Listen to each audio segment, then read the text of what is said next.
I never imagined that the worst day of my life, a day that threatened to rip my family apart, would begin with a spilled latte and a dismissive wave of my hand.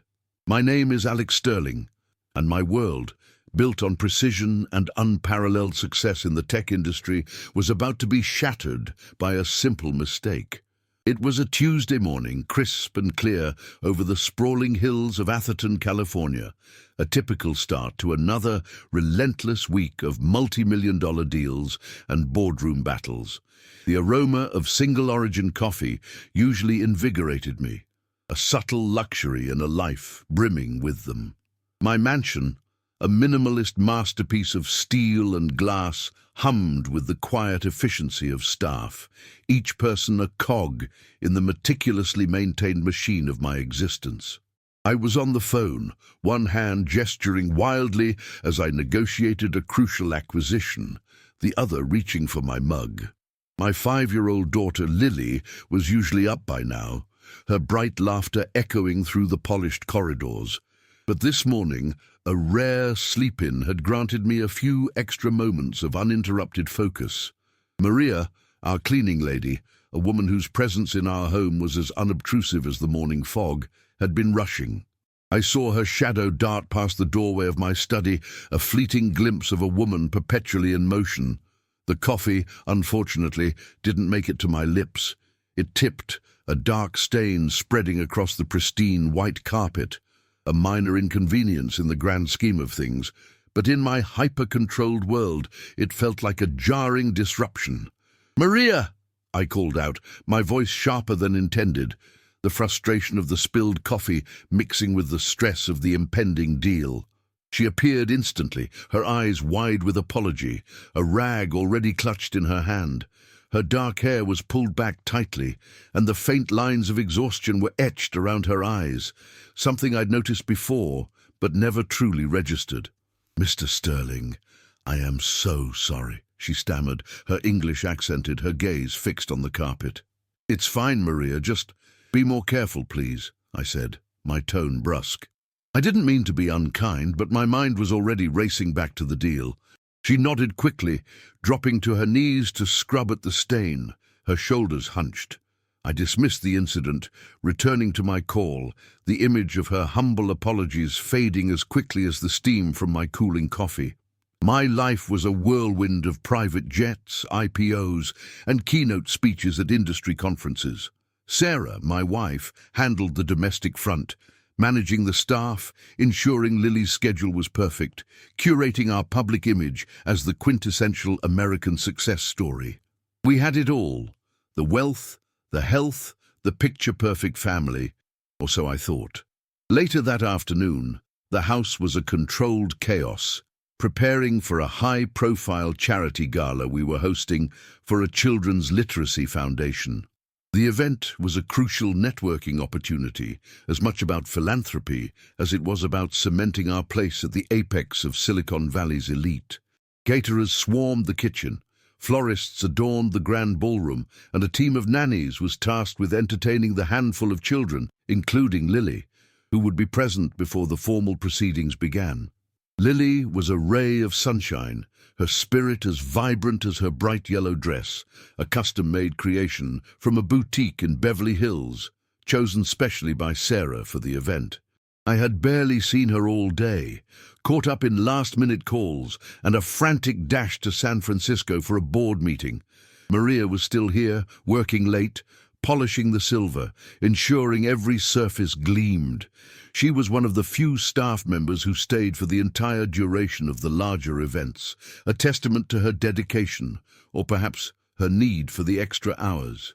I remember seeing her speaking to one of the younger nannies, her brow furrowed, a slight tremor in her hands. She was pointing towards the play area, where a small group of children, including Lily, were coloring at a low table.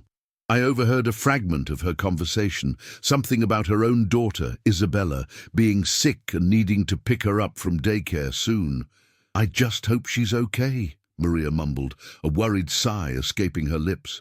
The nanny offered a sympathetic smile, but I barely registered it. My focus was on my phone, checking the latest stock market updates. The children, in a fit of giggles, had decided to play dress-up. One of the nannies, bless her heart, had brought out a trunk of costumes. It was a sweet idea, a harmless diversion. Lily, always the leader, had insisted everyone wear a makeshift crown, fashioned from gold-colored paper and glitter. Isabella, Maria's daughter, was also there.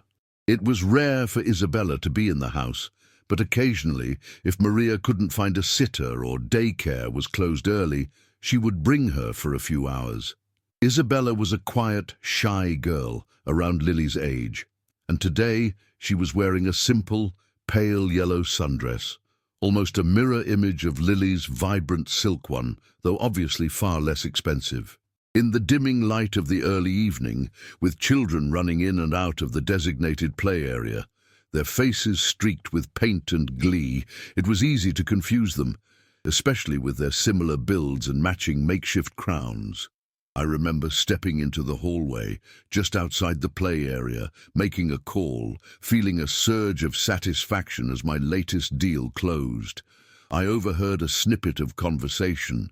Maria was speaking rapidly into her phone, her voice laced with panic. "Yes, Isabella, are you sure? The bus? Oh no. I'm coming, Mihija. Stay there." She looked utterly distraught, her eyes darting frantically towards the children. The evening was advancing, and guests would begin arriving shortly. Sarah was already downstairs, greeting early arrivals. I was upstairs, changing into my tuxedo, humming a low tune, feeling on top of the world. But then, a sudden quiet descended upon the house. The usual buzz of activity faded. A chill crept up my spine, a feeling I couldn't quite place. I came down the grand staircase, my bow tie perfectly knotted, my smile rehearsed. I was ready to play the gracious host, the benevolent mogul. "Where's Lily?" I asked Sarah, my voice light, assuming she was with one of the nannies. Sarah frowned, her elegant brow furrowed. "I thought she was with you, Alex. The nannies said they left all the children in the play area to clean up." My heart, a machine that usually pumped with cold, calculating efficiency, gave a lurch. A quick scan of the main living areas revealed no sign of my daughter. The nannies were summoned, their faces pale. The other children were accounted for, but Lily was gone. My casual inquiry morphed into a frantic search, a rising tide of icy panic. We checked her room, the garden, the pool area. Nothing. The house was locked down by my head of security, a former Secret Service agent named Frank. His grim face confirmed my worst fears. My daughter, my bright, beautiful Lily, had vanished. The first tremor of true, raw fear began to shake the foundations of my meticulously constructed world. It wasn't about money or power anymore. It was about the sickening void in my gut. And then a small detail, a whisper from one of the caterers. "I saw Maria leave in a hurry, Mr. Sterling. She had a little girl with her, wrapped in a blanket. I just assumed it was Isabella, going home early." The words hung in the air, cold and heavy, cementing a terrible thought in my mind. Maria, the spilled coffee, her hurried exit, her worried call about Isabella. My quick judgment, usually reserved for business rivals, now turned inward, a venomous suspicion coiling in my stomach. "And if it were you, would you have been as quick to judge?" The accusation solidified in my mind, hardening like concrete. Maria had taken my daughter. The thought was a sickening punch to the gut, yet it felt disturbingly logical in my grief-stricken, rage-fueled state. She was a cleaning lady, struggling, always tired. The motive, I rationalized, must be money, a ransom. My mind raced, constructing a narrative of desperate poverty leading to criminal intent, a narrative far easier to accept than the terrifying alternative of a random abduction. Sarah was inconsolable, her elegant composure shattering into 1,000 pieces. She wept openly, clutching my arm, her pleas for Lily echoing through the silent mansion. The guests, who had begun to trickle in, were discreetly ushered out, their faces a mixture of shock and pity. The charity gala, months in the making, was now a macabre stage for our personal nightmare. My PR team, usually adept at spinning any story, were at a loss. The headlines would be brutal. Tech mogul's daughter vanishes during gala, followed by cleaning lady suspected. I could practically see the sensationalist tabloids being printed. Frank, my head of security, moved with grim efficiency, his walkie-talkie crackling with static. He'd already contacted local law enforcement, the LAPD, and the FBI. The house, usually a beacon of light and luxury, now felt like a cage. Every exit sealed, every window a potential breach. I paced, a caged animal, my expensive tuxedo feeling like a straitjacket. "Find her, Frank. Find her now," I demanded, my voice raw, barely recognizable. He simply nodded, his eyes scanning surveillance footage, his jaw tight. I watched the grainy images on the monitor, my heart pounding against my ribs. There she was, Maria, hurrying through the back service entrance, a small blanket-wrapped bundle in her arms. She moved with a desperate urgency, her head down. The child's face was obscured, but the shape, the size. It was Lily. It had to be. A cold fury began to replace the fear, an anger so potent it made my vision blur. How dare she betray the trust we had placed in her, abuse our generosity? "We have her license plate number," Frank announced, his voice cutting through the suffocating silence. "She drives an old Toyota Corolla. We're tracking her via traffic cameras." A sliver of hope, laced with bitter revenge, pierced through the despair. They would find her.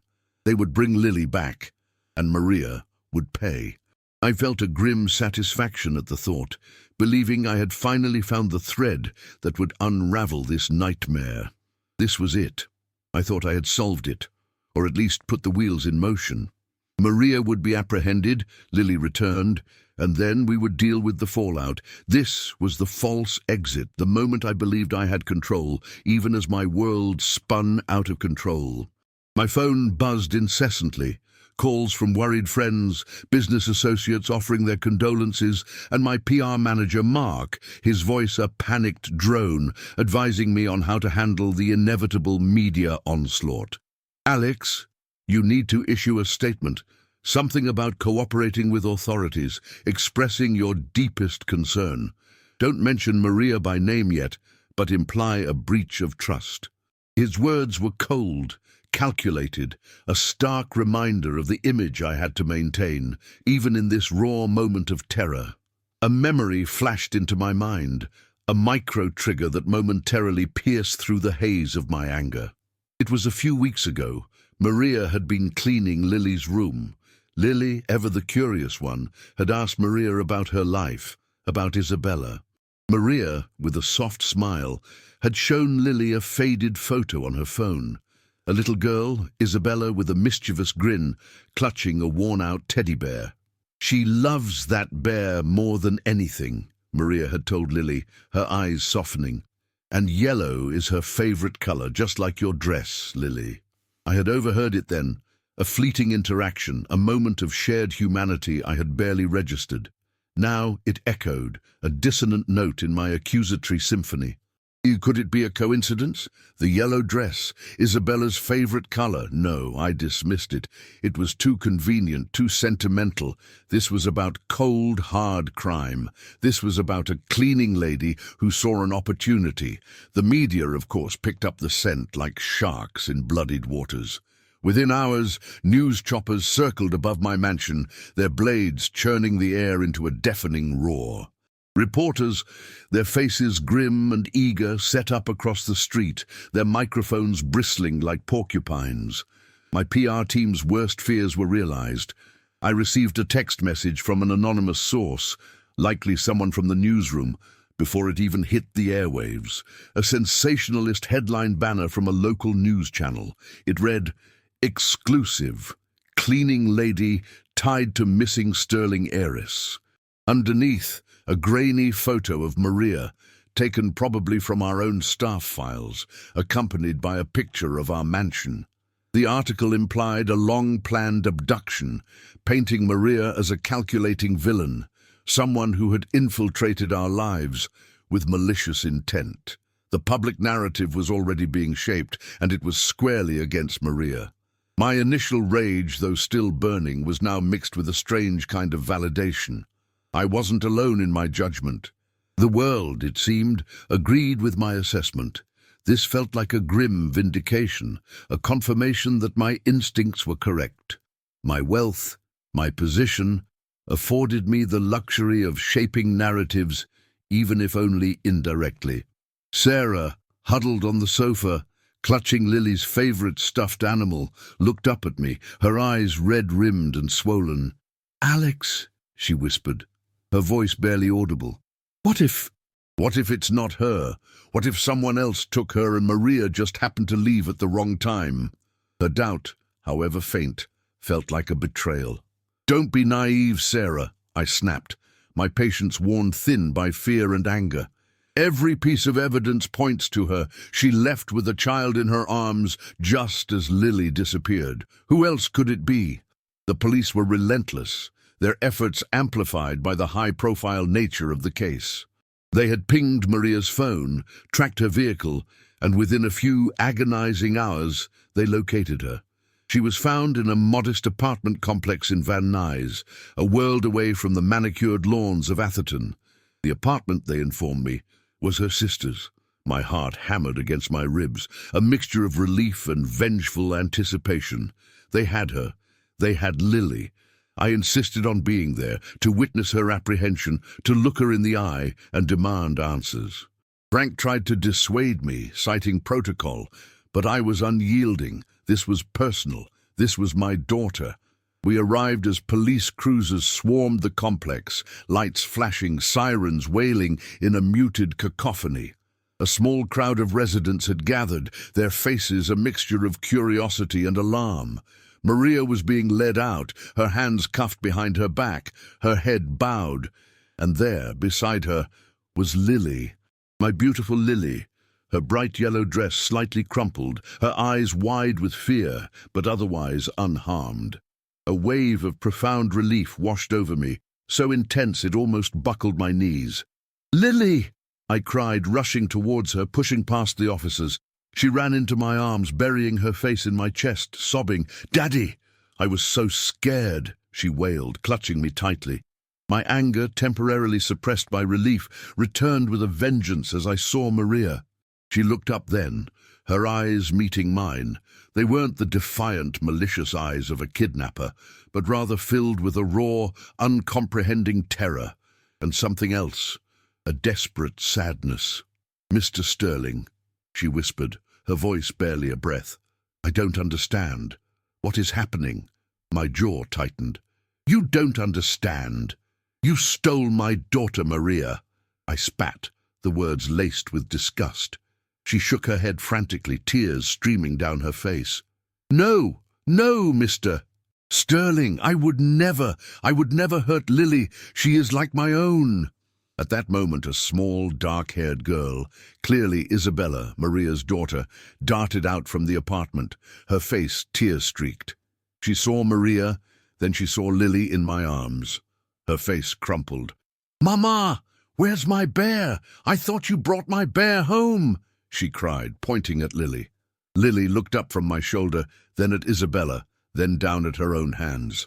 In her small fist, she clutched a worn-out brown teddy bear, Isabella's favorite bear. A silence descended, heavier than any I had ever known. The police, the crowd, Maria, even Lily, all eyes were on the teddy bear. A memory, a micro-trigger that had been dismissed earlier, slammed into me with the force of a physical blow. Maria's words to Lily, "She loves that bear more than anything. And yellow is her favorite color, just like your dress, Lily."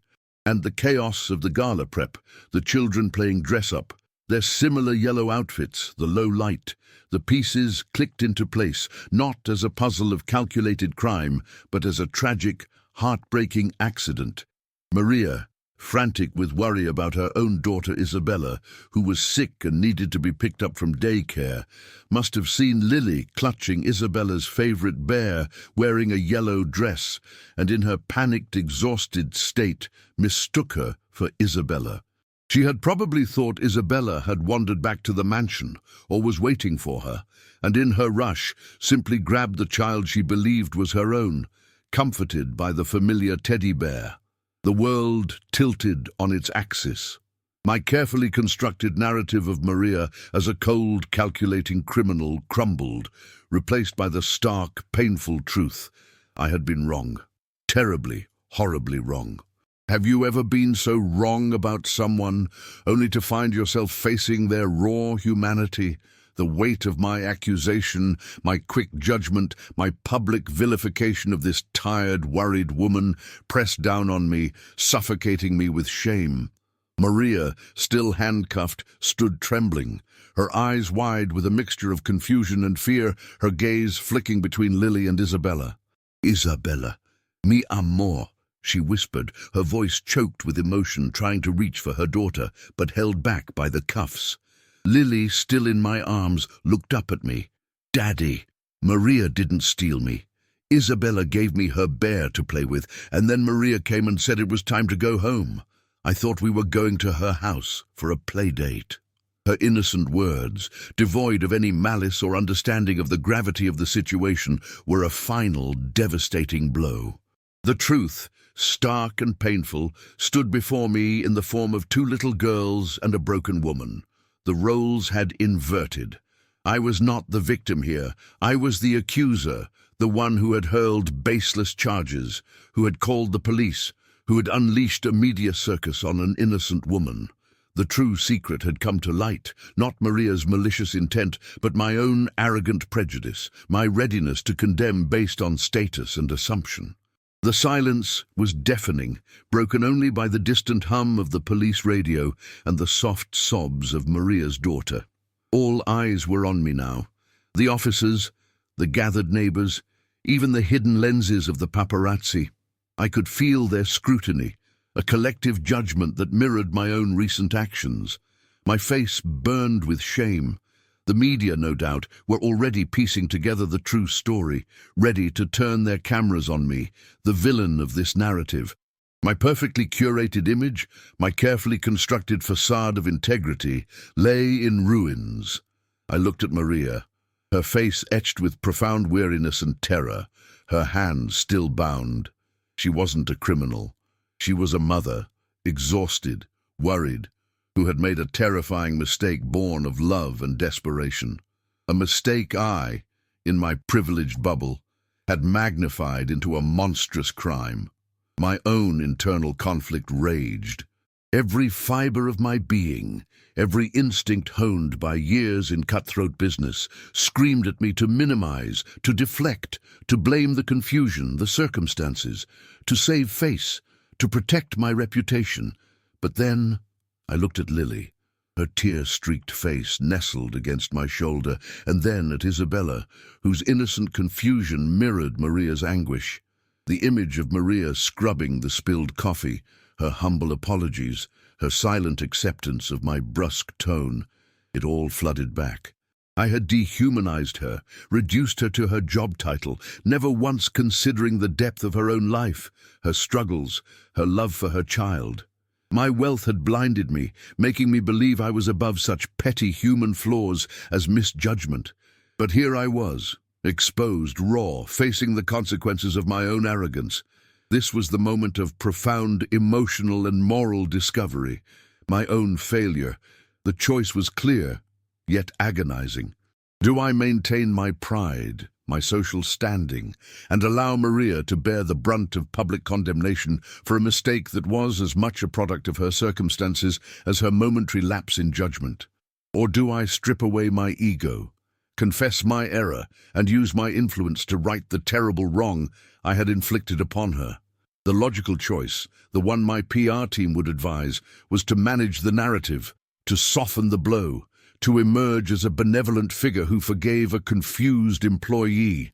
But my heart, against all logic, demanded something else entirely. It demanded honesty, it demanded contrition. A small voice, a micro-trigger from my own childhood echoed in my mind. My mother, gentle and wise, once told me, after I had falsely accused my younger brother of breaking her favorite vase, "Alex, true strength isn't in never making a mistake, but in owning it and making it right." The memory, so long buried under layers of ambition and success, surfaced now, a beacon in my moral darkness. I had to choose conscience over convenience, forgiveness over ego. My reputation, my carefully built empire, seemed trivial in comparison to the shattered dignity of this woman, this mother. I loosened my embrace on Lily, setting her gently on the ground. She immediately went to Isabella, clutching her hand, a silent gesture of comfort between two children who were unwitting pawns in an adult drama. I walked towards Maria, my steps heavy. The officers, sensing a shift in the air, lowered their hands, their expressions questioning.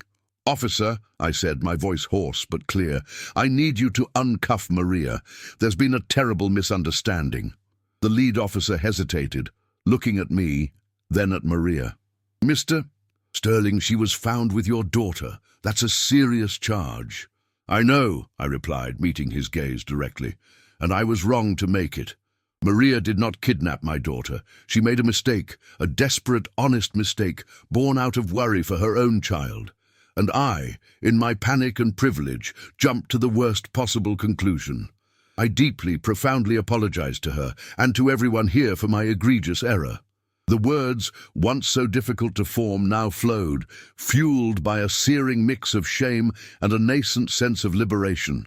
A collective gasp rippled through the crowd. The flashing cameras, once pointed at Maria, now swung wildly towards me.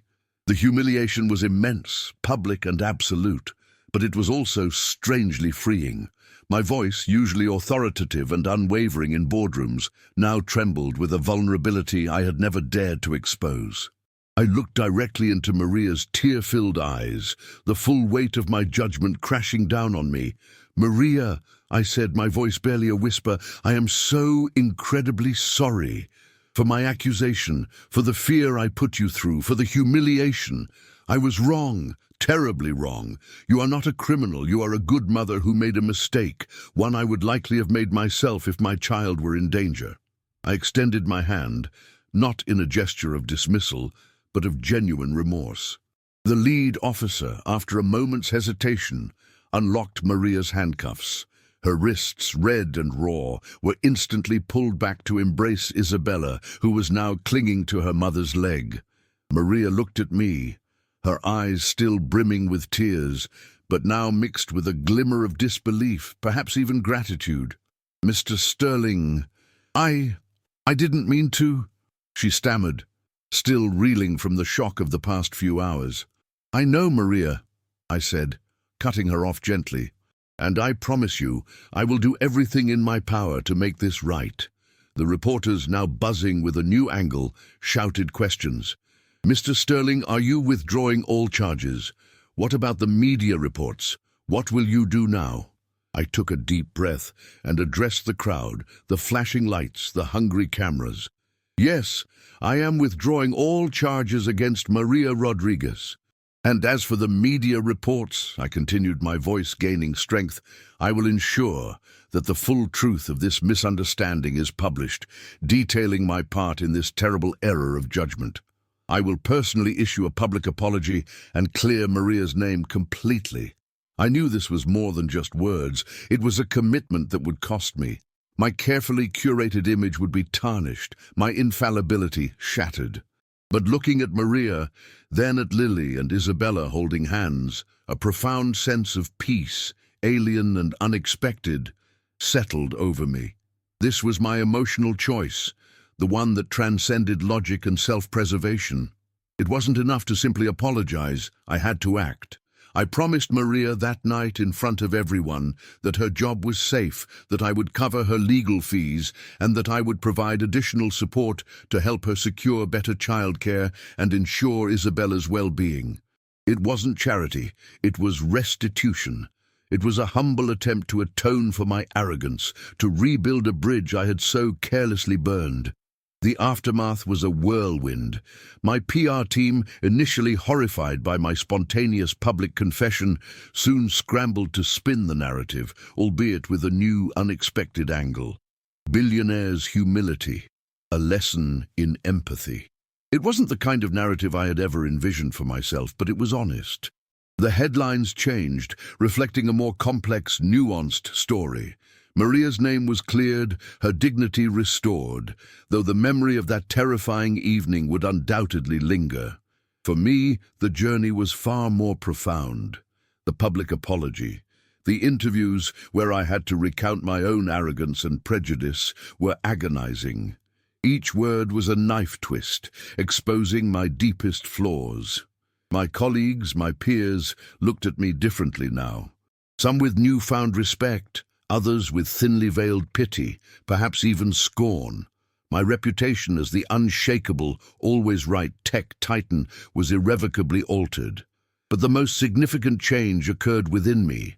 My carefully constructed world, once so rigid and controlled, had been cracked open, revealing a humanity I had almost forgotten.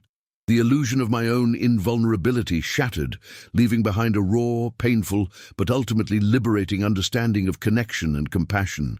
Lily, sweet and forgiving, quickly recovered, seeing Maria not as a stranger, but as a kind friend who made a mistake. Isabella, too, found comfort, her small hand often seeking out Lily's during their now frequent playdates at our mansion. My relationship with Sarah, initially strained by the crisis, and my subsequent public unburdening, found a new depth. We talked more, truly listened, shed the pretense of the perfect couple, and embraced the messy, complicated reality of our lives. My wealth remained intact, my companies continued to thrive, but I no longer saw money as the ultimate measure of success. The experience had peeled back the layers of my existence, revealing the stark difference between power and true purpose. It wasn't about the zeros in my bank account, it was about the profound impact of a moment of humanity, a public confession, and the difficult, often painful path to redemption. The public may have seen a millionaire humbling himself, but what I felt was a man finally seeing himself, stripped of his gilded illusions. And in that moment, in front of everyone, I didn't lose my fortune, but I gained something infinitely more valuable. My heart was broken open, but it finally truly began to beat. Tell me, what truly defines a man? His fortune or his humility?